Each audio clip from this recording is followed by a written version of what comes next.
Welcome to simplify boards.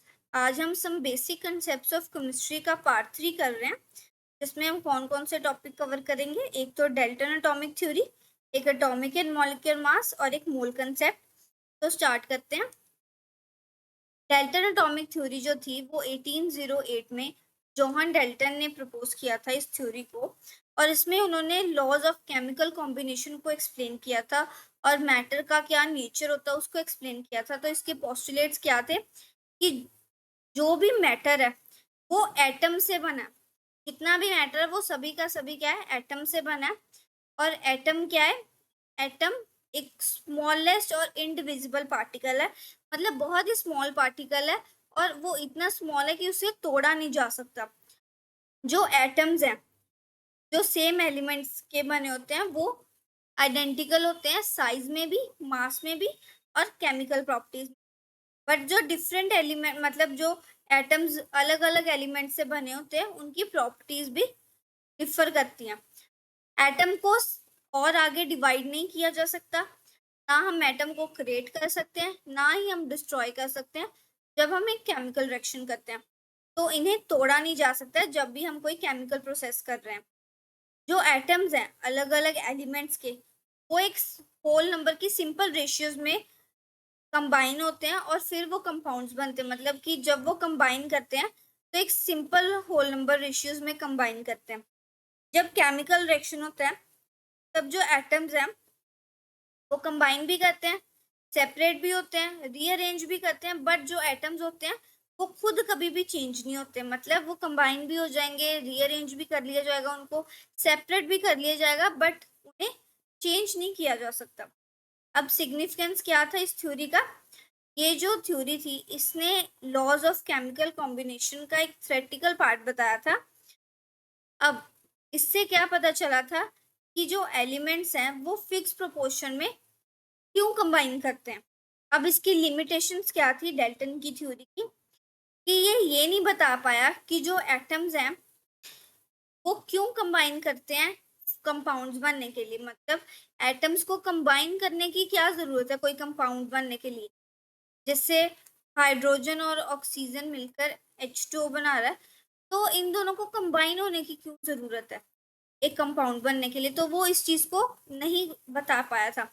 अब जो atoms है सेम एलिमेंट के, उनका डिफरेंट मास हो सकता है आइसोटोप के कारण। अब जिनके दो आइसोटोप होंगे या तीन होंगे, तो उनका तो जो मास है वो डिफर कर गया। तो इसमें कैसे पता चलेगा कि जो मास है वो कौन सा यूज किया? अगर हम दूसरा मास यूज करेंगे उसकी जो प्रोपोर्शन है वो सेम नहीं आएगी। तो जो एटम्स थे उनका अलग अलग मासेस थे आइसोटोप्स के कारण। अब थर्ड क्या था लिमिटेशन? डेल्टन आइसोटोप्स या एटॉमिक वेट के बारे में नहीं बता पाया था। तो ये डेल्टन की थ्योरी थी। अब एटॉमिक मास पढ़ते हैं, जिसे एएमयू भी बोलते हैं। तो एटॉमिक मास क्या होता है?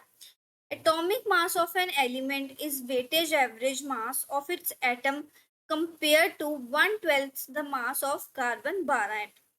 तो जो एटॉमिक मास होता है वो क्या होता है? 1 AMU, मतलब 1 एटॉमिक मास यूनिट जो होता है वो क्या होता है? 1/12 the mass of carbon 12 atom. मतलब कार्बन 12 जो आइसोटोप है उसका 1/12 होता है मास। अब इसे एएमयू भी में भी लिखा जाता है या फिर सिर्फ यू भी लिखा जाता है, जिसे यूनिफाइड मास बोलते हैं। अब मॉलिक्यूलर मास कौन सा होता है?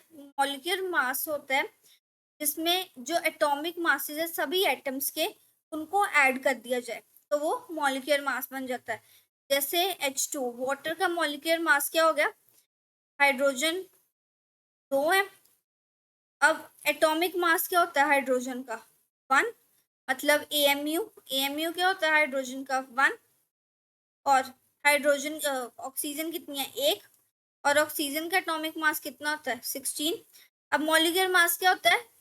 जो भी एटम्स हैं प्रेजेंट एक मॉलिक्यूल के अंदर, H2O क्या है? एक मॉलिक्यूल है। H2O एक मॉलिक्यूल है। हाइड्रोजन क्या है? H2 क्या है? एक एटम है। ऑक्सीजन क्या है? ये भी एक एटम है। तो एक मॉलिक्यूल के अंदर जितने भी एटम्स हैं उन सब का जो सम है वो मॉलिक्यूलर मास होता है। तो ये क्या आ जाएगा 18 AMU। ठीक है। अब फॉर्मूला मास क्या होता है आयनिक कंपाउंड्स के लिए जो कि एज अ मॉलिक्यूल एग्जिस्ट नहीं करते, जो स्मॉलेस्ट यूनिट होता है उसे हम फॉर्मूला यूनिट बोलते हैं। अब जो एटॉमिक मासेस का सम है फॉर्मूला यूनिट में उसे फॉर्मूला मास बोल दिया जाता है। अब जैसे सोडियम क्लोराइड है, इसका फॉर्मूला मास क्या होगा एटॉमिक मास जो सोडियम का होगा और एटॉमिक मास जो क्लोरीन का होगा। अब सोडियम का कितना एटॉमिक मास होता है 23 और क्लोरीन का कितना होता है 35.5। तो 58.5 AMU और सिर्फ यू, ये क्या आ जाएगा फॉर्मूला मास इसका सोडियम क्लोराइड का।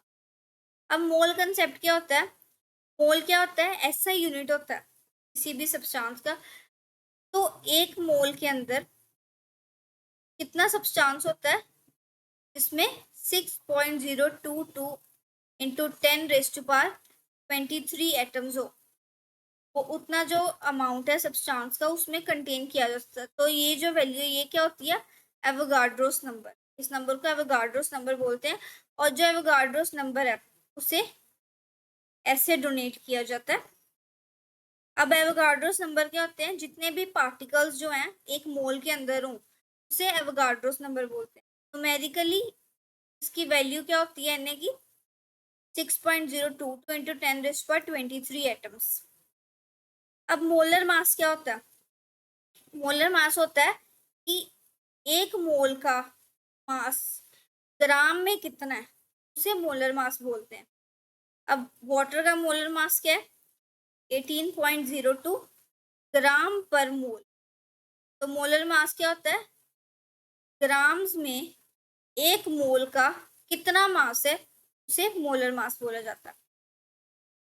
तो ये हमारे आज के टॉपिक्स थे। अगर आपको वीडियो पसंद आई हो तो वीडियो को लाइक करना, कमेंट में बताना कि आपको वीडियो कैसी लगी और चैनल को सब्सक्राइब कर देना। Thanks for watching.